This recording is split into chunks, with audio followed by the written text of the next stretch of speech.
Presiden Prabowo Subianto memberi peringatan kepada pihak yang suka membayar demo. Presiden menyatakan harusnya bangsa ini kompak karena kita sedang bersaing dengan negara-negara lain. Hati-hati loh, saya kasih peringatan mereka-mereka itu, saya tahu siapa yang bayar demo, gue tahu itu. Tapi nggak ada bayar demo, ditanya anak-anak demo nggak ngerti.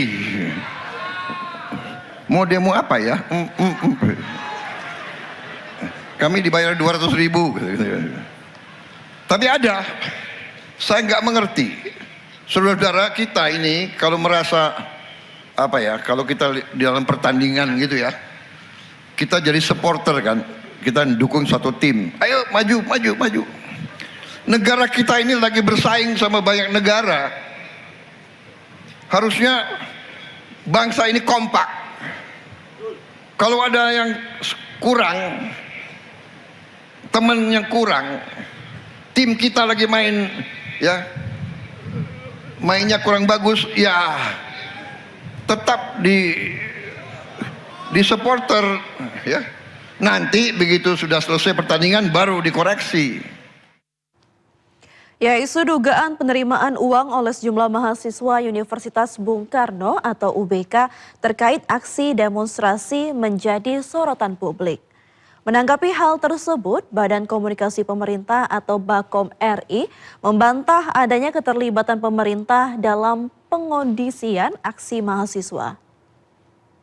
Upaya membayar mahasiswa UBK sampai 300 juta itu disebut pengondisian dan semacamnya, itu juga ada di atensi nggak dari pemerintah?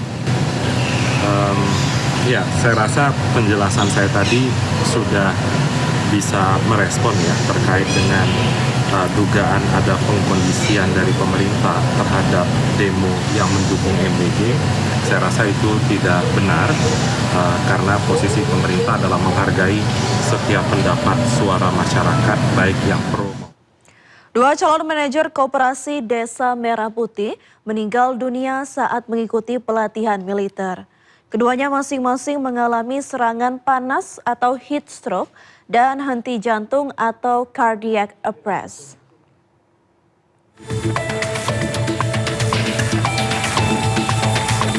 Dua calon manajer koperasi Desa Merah Putih yang meninggal dunia antara lain bernama Anissa Muyasaroh dan Yonanda Muhammad Taufik.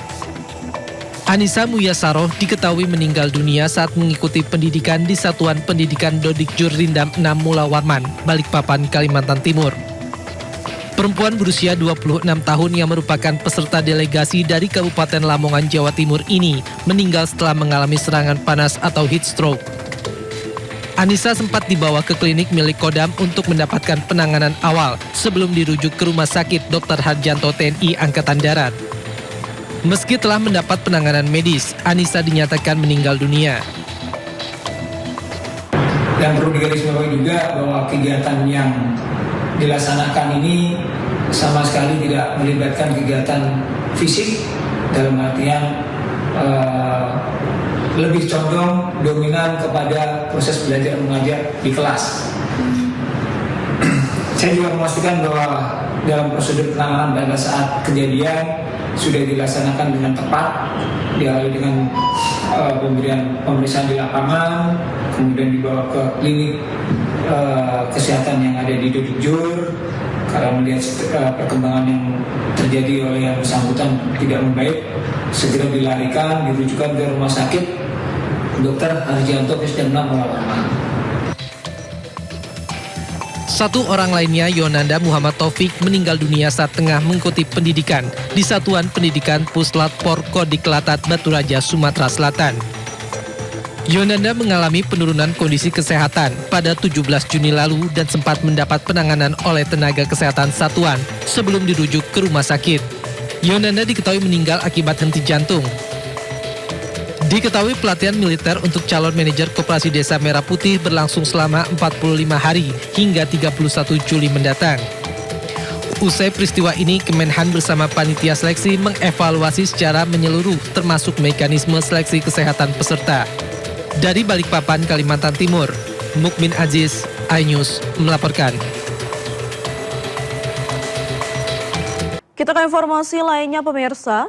Pelarian Taufik Hidayat, pelaku penganiayaan dan penyekapan terhadap kekasihnya Yuvita Tri Rezeki berakhir.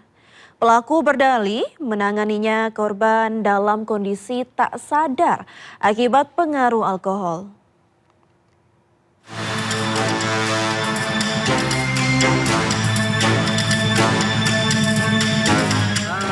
Sempat buron, Taufik Hidayat, pelaku penyekapan dan penyiksaan terhadap Yuvita Tri Rezeki, kekasihnya, akhirnya berhasil ditangkap jajaran di Reskrimum Polda Jawa Barat Selasa malam. Tersangka ditangkap di rumah kerabatnya di Perumahan Gria Pesona, Kecamatan Ciparai, Kabupaten Bandung. Penangkapan ini mengakhiri pelarian tersangka. Kepada polisi, tersangka mengakui seluruh perbuatannya dan berdalih menganiaya korban dalam kondisi tak sadar akibat pengaruh alkohol. Untuk menyelidiki motif, polisi melibatkan ahli kejiwaan untuk mendalami kondisi psikologis tersangka karena perbuatan tersangka sangat sadis. Insya Allah besok kita akan teruskan lagi pemeriksaan terhadap yang bersangkutan, termasuk juga melibatkan beberapa ahli kejiwaan supaya kita mempunyai data awal bagaimana kondisi kejiwaan tersangka. Karena apa yang dilakukan sebagaimana teman-teman ketahui, ini sesuatu yang tidak wajar. Penyekapan dan penyiksaan terhadap korban diketahui terjadi selama 3 tahun. Maret 2026, pelaku menyewa kamar indekos di wilayah Cilenyi, Kabupaten Bandung. Saat itu korban yang sudah terluka parah dipapah pelaku ke tempat indekos. Kepada penjaga kos, pelaku menyebut korban sebagai istrinya yang sedang sakit parah. Tolong nangis-nangis, minta diantar ke rumah sakit gitu kan, minta dibantuin diantar ke rumah sakit. Terus.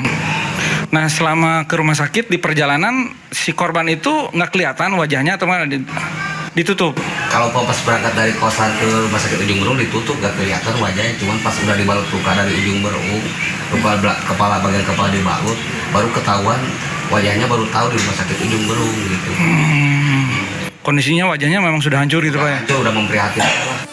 Aksi keji pelaku terbongkar 12 Juni lalu saat pelaku menghubungi kakak korban dan menginformasikan bahwa korban dirawat di Rumah Sakit Hasan Sadikin Bandung. Kini keluarga korban berharap pelaku diganjar hukuman seberat-beratnya. Tim Liputan iNews melaporkan. Ya, sementara itu usai ditangkap, pelaku membantah dituduh melakukan beberapa hal. Di antaranya pelaku tak mengakui tuduhan melukai mata dan bibir korban.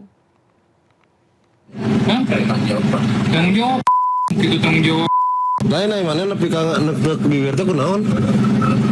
Hah? Wah, banyak kata uhan. Ini sopot 1-2 kali kan dipukul. Mana resinya? Penganiayaan oke nya. Tapi mana baheula cenah rek ngancem babeh mana nya? Baheula nya. Bener tak? DC Adira mana teh baheula? Benar ke DC. Hah? Sampai akhirnya DC. Mikir naon gituan teh. Misal karek ayeuna misal. 10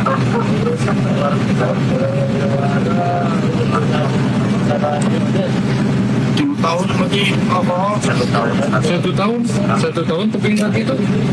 Mikir naon mana teh? 3 tahun kan mana tuh nyokap teh? 1,5 tahun. Kumaha disiksa pas nyongkel panon kumaha? Lain teh nyongkel panon mana? Hah? Saya tahu kunaon matana. Terus di kumaha?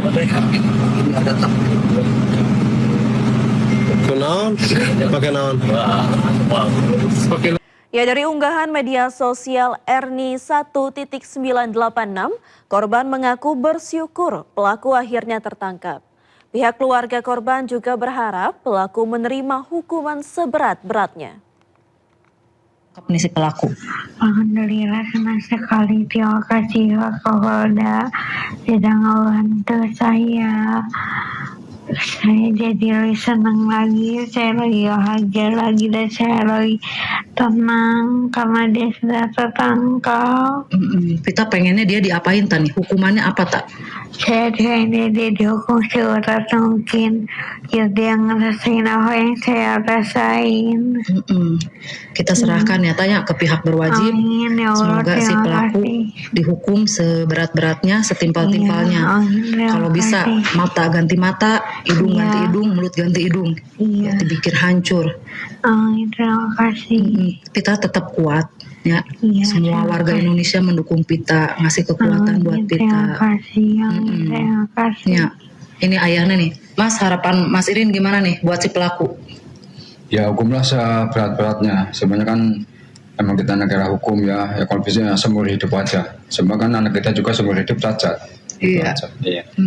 Pita berterima kasih ya kemarin Pak Iya. Dedi ya. Terima kasih Pak Dedi, Pak Kapolda juga terima kasih Kapolda sekali. dan jajarannya yang udah Iya, ya dan kerja. jajarannya sudah bekerja sama biar orangnya ketangkap. Terima kasih sekali. Buat Pita. Dari media sosial Koran Gala, penangkapan Taufik ternyata berawal dari pelaku yang menghubungi rekan kerjanya bernama Dadang. Dadang bercerita dirinya tak mencari upah 250 juta. Taufik menelpon karena panik dicari seluruh orang di Indonesia. Awalnya, jadi si Opik itu beberapa hari yang lalu nelpon ke saya. Jadi Pak gimana ini saya viral, bahkan se-Indonesia.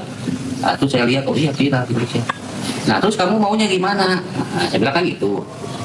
Ya Pak, gimana ya minta bantuan perlindungan? Mungkin karena saya kan punya anak di kepolisian juga, mungkin dia mikir ke sana. Jadi yaudah gini aja. Kamu kalau misalkan lari-lari, kalau mujur sampai kakek-kakek pasti lari, capek. Saya bilang gitu. Itu yang pertama. Yang kedua, karena di medsos sudah rame, kamu bisa jadi ketangkap warga mati di jalan. Atau yang ketiga, ketangkap sama polisi. Kayak di TV ditembak. Itu kamu pilih aja mau yang mana. Ya mikir lama. Sampai pada akhirnya kemarin, ya udah Pak, saya ngikut Bapak aja mau menyerahkan diri. Ya sudah kalau menyerahkan diri nanti saya telepon pihak berwenang. Nah kebetulan saya telepon Pak Hendi ya tadi ya Pak Hendi kebetulan dari kepolisian juga. Saya koordinasi dengan Pak Hendi. Cuman masih istilahnya bikin strategi gimana caranya dia benar-benar menyerahkan diri karena setiap nelpon itu ganti-ganti nomor. Setiap nelpon itu. Nah akhirnya saya udah ngobrol sama Pak Hendi, oke Pak Dan, katanya gitu. Ya gimana gini aja Pak, kalau misalkan dia rencana mau ke rumah saya, Pak Hendi siap-siap datang ke rumah. Oke, katanya gitu. Nah kebetulan dia nelpon lagi, Pak saya sekarang mau menyerahkan diri. Nah, saya bilang kamu harus kooperatif. Oh iya saya insya Allah kooperatif. Datang ke sini Pak Hendi udah dari sini. Kebetulan Pak Hendi itu dari Polda ya, Polda. Nah Pak Hendi udah ada di sini, datang sini, terus sama Pak Hendi dibawa masuk dulu ke sini ngobrol. Jadi teknisnya gimana? Setelah ngobrol sebentar, barulah dibawa sama anggota. Kenapa dia nelpon ke saya? Tahun 2023-2024 pernah satu pekerjaan. Kalau ada yang menyerahkan tersangka dikasih 250 juta, alhamdulillah nanti akan saya terima dan akan saya kasihkan ke korban. Jadi atau Pak KDM udahlah langsung aja kasihin ke korban gitu. Soalnya lebih membutuhkan gitu. Kasihan sekali. Pengacara Hotman Paris menggalang donasi, meminta para konglomerat serta pejabat menyumbang biaya pengobatan Yuvita korban penyiksaan Taufik Hidayat. Dari donasi di media sosial telah terkumpul 670 juta rupiah. Maskernya dong, masker buka. Buka sama bajunya. Melalui akun media sosialnya Instagram, pengacara Hotman Paris mengumumkan menggalang donasi dana secara khusus biaya pengobatan untuk Yuvita Tris Rezeki, korban penyekapan dan penyiksaan Taufik Hidayat di Bandung, Jawa Barat. Hotman secara terbuka mengajak kliennya untuk berdonasi seperti Prajogo Pangestu, Tommy Winata, Peter Sondang, dan Frani Wijaja, serta anggota DPRD dan Presiden Prabowo untuk turut memberikan donasi masing-masing minimal 500 juta rupiah.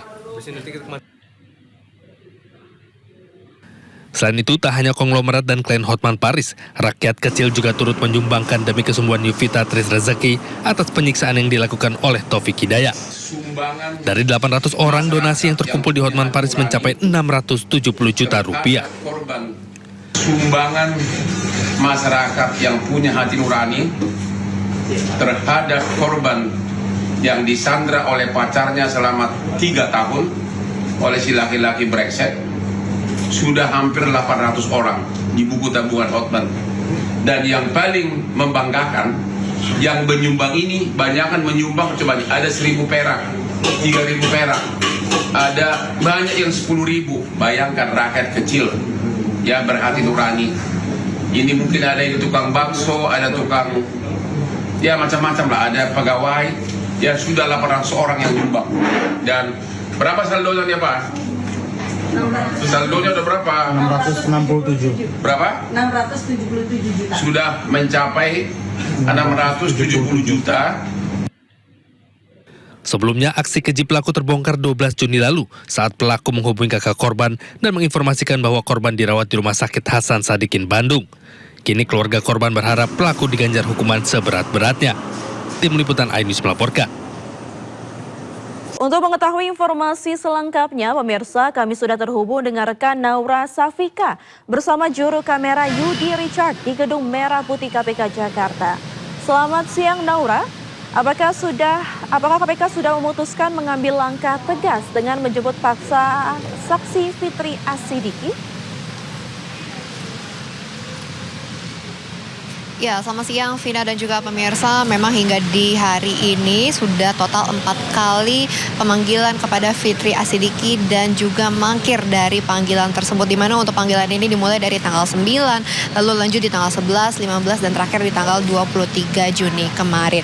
Dan tentu saja ini menjadi pertimbangan bagi penyidik KPK dijelaskan dari jubir KPK yaitu Budi Prasetyo, di mana memang kalau misalnya nanti di pemanggilan selanjutnya dari Fitri ini tidak datang lagi ataupun mangkir, maka akan dilakukan penjemputan secara paksa. Dan kita ketahui bersama memang untuk Fitri Asidiki ini merupakan model sekaligus mantan staf ahli dari salah satu anggota DPR yaitu Heri Gunawan, di mana ia merupakan saksi untuk kasus dugaan tindak pidana pencucian uang dan juga gratifikasi dari kasus BI dan juga Otoritas Jasa Keuangan. Di mana kalau kita tarik ke belakang untuk masalah ini ataupun juga kasus ini, kalau kita lihat dari BI dan juga OJK ini memang mereka sudah menetapkan ataupun juga punya perjanjian dengan kepada para anggota DPR Komisi 11, di mana diberikan untuk dana yang harusnya dilakukan sebagai dana sosial CSR, namun untuk dana tersebut yang sudah dicairkan malah digunakan untuk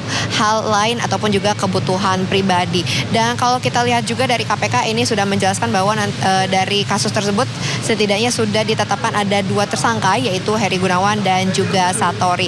Dan dari kasus ini pun juga dari KPK sudah menyita salah satunya barang bukti merupakan kendaraan mewah milik Fitri Asidiki yang diduga ini diberikan dari Heri Gunawan kepada Fitri. Namun hingga di siang hari ini, Vina dan juga pemirsa, kami masih belum menerima informasi apakah nantinya hari ini akan segera dilakukan penjemputan paksa atau mungkin akan dilakukan minggu depan. Kami masih belum menerima informasi tersebut, sehingga kami bersama dengan awak media masih tetap memantau di Gedung Merah Putih untuk update selanjutnya kepada Vina dan juga pemirsa. Kembali ke studio. Baik, terima kasih Naura Safika bersama juru kamera Yudi Richard yang melaporkan langsung dari Gedung Merah Putih KPK. Selamat bertugas kembali. Ya pemirsa, ex-ketua Ombudsman RI Heri Susanto jalani sidang perdana kasus korupsi tambang nikel dengan agenda pembacaan dakwaan. Untuk mengetahui informasi selengkapnya, kita sudah terhubung dengan Salam Pulungan di Pengadilan Tipikor Jakarta. Selamat siang Salam. Dalam agenda ini siapa Salam yang akan hadir dalam sidang? Ya, Vina dan juga pemirsa, baru saja sidang dengan agenda pembacaan dakwaan terhadap mantan Ketua Ombudsman Republik Indonesia Heri Susanto tadi sudah berlangsung di Pengadilan Tipikor Jakarta Pusat, di mana tadi dalam jalannya persidangan yang sudah berlangsung sejak pukul 10 pagi hari tadi hingga hampir pukul 12 siang hari ini. Memang ada sejumlah poin menarik yang disampaikan oleh jaksa penuntut umum dalam surat dakwaannya yang tadi juga sempat disampaikan terkait dengan penyalahgunaan kewenangannya saat menjabat sebagai pimpinan di Ombudsman Republik Indonesia. Dan memang tadi tadi juga dapat kami informasikan juga bahwa Heri Susanto ini diduga menerima suap sebesar 1,5 miliar rupiah yang berkaitan dengan penanganan dan juga pemeriksaan masalah pertambangan nikel di Sulawesi Tenggara. Dan memang dapat kami informasikan juga bahwa dari penyidik Kejaksaan Agung ini juga terus menyelisir dan juga terus menganalisa apakah nantinya akan ada aliran dana lainnya. Karena memang informasi terakhir yang kami dapatkan dari pihak Kejaksaan Agung tadi menyebut bahwa aliran dana tersebut ini terjadi ketika ini terdakwa Heri Susanto